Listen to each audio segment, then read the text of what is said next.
So I joined a Facebook group, another one. I'm part of BSA owners, Lumpy Carbs group, and even the Royal Enfield Meteor 350. I'll still look at that group. So I joined another Facebook group about riding overland on motorcycles, so off the beaten track, dirt roads, trails, just all over Europe, but not on paved roads essentially. So I wanted to learn about where I could go, take a bike, maybe this one with some knobbly tyres off the beaten track. And what became apparent on this group, and there's 100,000 plus people on the group, huge group, all over Europe, people giving each other advice. What became apparent was that the most common question was what bike is best for XYZ, different types of trail or rough off-road riding. And the second thing which became apparent was the people on that group, and there's, as I said, 100,000 people, they'd rather you took a bike like this, or a Royal Enfield Interceptor, or a Vespa scooter, or something, modified it a bit, took it off-roading, rather than an adventure bike, which is billed as being set and spec'd for that type of off-roading. Basically all they care about is that it's lightweight, and the biggest engine size they would recommend, sort of a Yamaha Tenere KTM 690, that kind of 700cc, but anything below that, Royal Enfield Himalayan would be a good shout, Honda CRF 300L, all about lightweight.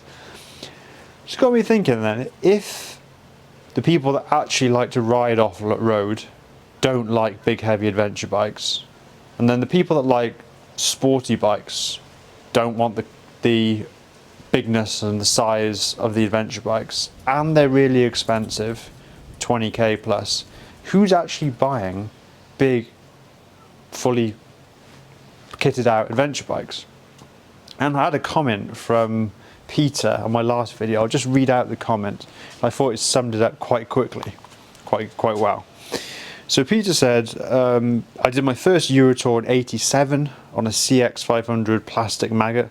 I don't know what that is. I'll have to look it up, but I'm sure it was before my time. Over a 30-year period and lots of touring, worked my way up to a big adventure and down again via 690 Duke, which made me realise I don't need to be on a big bike to tour.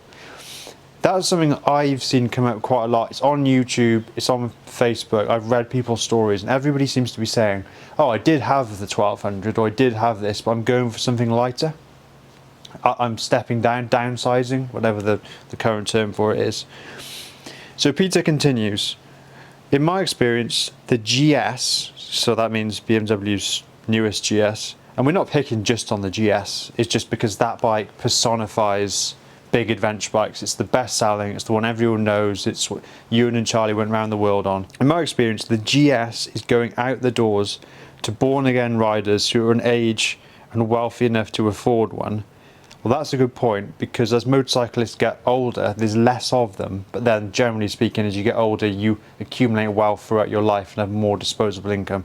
So it would make sense that older riders had access to more money and then could afford more expensive bikes. And the industry is marketing expensive bikes to such people. They're not stupid. Who are an age and wealthy enough to afford one. Peter continues, and also in my experience, completely overwhelmed by the bike, and I've never spoken to a GS owner who has ridden on anything other than a muddy lane, and I ride and have worked in the trade. Is that necessarily true? On the marketing videos you see that the GS owners, or the GS rider, is fully kitted out, it's got the peak on his helmet, the big motocross boots up to here, and he's doing 50 miles an hour through the desert, power sliding and sand spraying up behind him, and it's all very impressive. But going back to this Facebook group, if you were to do that on a bike, go out into that environment and basically not have the skill that this rider has, or in some cases not even know how to change the rear tyre, that was one of the comments, then people was going as far as to say you're actually risking life and limb. Like, you could actually die in some of these environments if you go out on a big bike that isn't suitable, you don't know how to ride it, and you don't know how to do the maintenance or prepare correctly for such a big trip. You can't just buy a big bike and go off into an environment that perhaps isn't suitable for that bike, or the bike's not suitable for the environment with 99% of normal riders. So this is the final point from Peter. The best adventures are on something not necessarily suitable for the job, having to ride the back roads, getting lost, and finding great roads. I love this part because I just agree with it completely, what Peter's saying. This is something that you shouldn't really adventure on, and I fully plan to adventure on it. So this just sings to me, this little bit he put here. Getting lost, finding great roads, and don't forget the Vespa scooter, only a few years ago, was in the top 10 of favourite touring machines. I will never bother with an ADV bike again. Then he puts brackets, probably or possibly, and then a laughing face. So obviously the temptation is always there in all of us to go and get a big adventure bike and go and do some adventures. Now, I also wanted to quickly have a look at the latest magazines and just show you where all of this marketing and how it's presented. So this is kind of what you see in magazines. You see a big adventure bike, and usually the guy is here on the road. He's leaning over as best he can. At the top there's a little snapshot of the instrument panel. I say panel because it is quite in depth. There's a section here, how easy is it to work on, which obviously now just includes taking the seat off, essentially, which you can't do because both are heated, so you have to be careful with you don't snag the cables. And finally, you've got some of the competition there, so we're not just blaming BMW. You've got Multistrada, the KTM 1390, and finally the Triumph's 1200. So what I find about the magazines is, and they make a statement such as look beyond the hype. So it's almost like they're being critical of this wave of people getting sucked into doing an adventure, but then they go on and do the hype.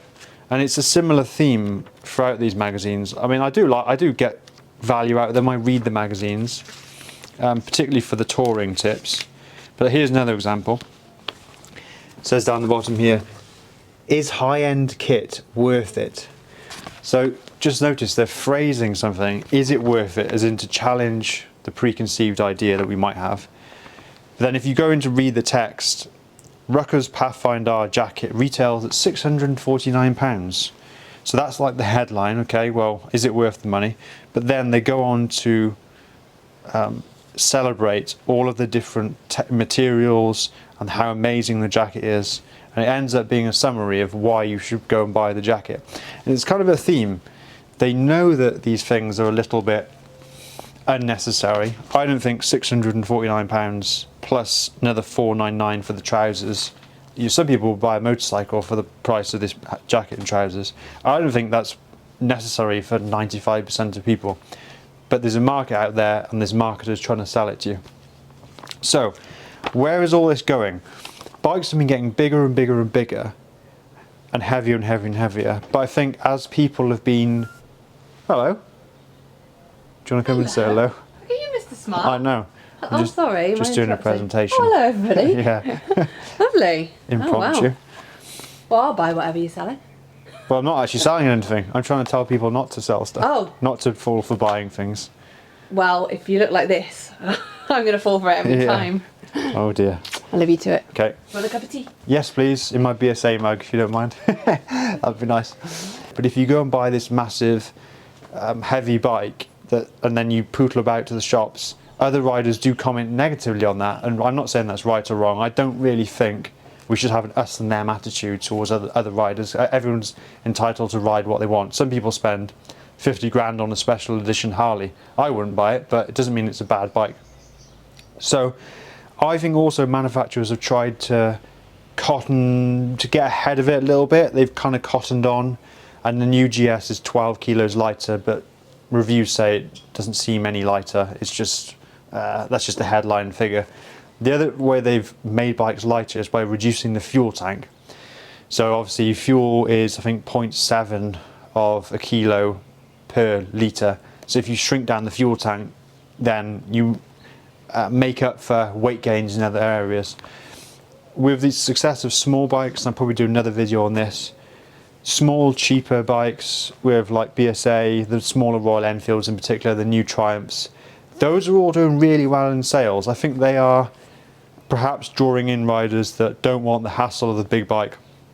the difficulty manoeuvring it in and out of your garage, even going to the shops or doing a U-turn, car park manoeuvres, all that's actually quite difficult on a big bike. It's almost like dating a girl that's pretty much very unsuitable. It might have all of the performance, it might look good, but day-to-day activity with it is actually quite a hassle. Never mind when you're in a pinch, I should say. It's going to be more hassle than it's worth. It's going to be actually get you more into trouble than perhaps help you out, as a case of the overland adventures. So guys, that's my thoughts on big heavy bikes. I feel like, oh, she's coming in again. I'm just going to get your mug. Oh, thanks. Yeah, so with these big heavy bikes, let me know what you think. It's going to be interesting over the next few years to see how the rise of small, lighter bikes seems to take off. And let's see what happens to the big heavy bike market. I mean, I know in January they sold 99 1300 GSs and 188 in December. It's still one of the top selling bikes, so perhaps there is a market out there for people still. If you are somebody who routinely buys a big heavy bike and maybe you go touring, do 1,000 miles over a couple of days, yeah, definitely write in the comments, you know, what is so good about these big bikes. Perhaps it's a little bit of performance off-road compared to a tourer, which is almost nothing off-road, and you still get all the comfort and power. So I'm sure there are upsides, and I'm just open to conversation, really. Right, thanks guys, I'll catch you on the next one. Before you finish, let me just show you these homemade chocolate digestive biscuits. They're vegan, so we can't get vegan chocolate digestive biscuits here. So I've used vegan digestive biscuits and I've put chocolate and orange spread on them. Not that this has anything to do with what you're talking about. Those biscuits don't look very nice. The chocolate spread looks nice, but the biscuits don't look very nice. Well, it's not all about the look, my love. It's food, so it should be all about how it tastes. This with a chai tea. Oh, you're going to love it. Okay, all right then. Oh, my out of shot. I actually complained to Susie that I was out of shot. Look where my head is. Remember when you were filming? And I said you shouldn't have done this. This is my kind of filming. Yeah. No, do you know what happens is you're going to see the video. Yeah. And if you haven't already watched it, and what Sean does is we start, and we're not a very wide angle lens, so I'm in the right position. We can't afford to buy 6 lenses. And I'm staggered with my feet because the camera weighs about 15 kilos, and I'm joking. And he says, "Okay, you ready?" And then he goes, "Hi everybody," and then look, just do that. Now your head's not in. Yeah. So yeah, and that's what I need to check. So sorry if the last video was a bit unstable. Hello. I'm out. You just need to be a little person like me. Like I can come back up here and I'm still in. Yeah. Hello. Hello everybody. Right, should we try one of these biscuits? Right, cup of tea and a biscuit, and it's chai tea. It's decaffeinated chai tea. Okay, sounds Let's go. good. Yeah, I'm not going to complain. Right.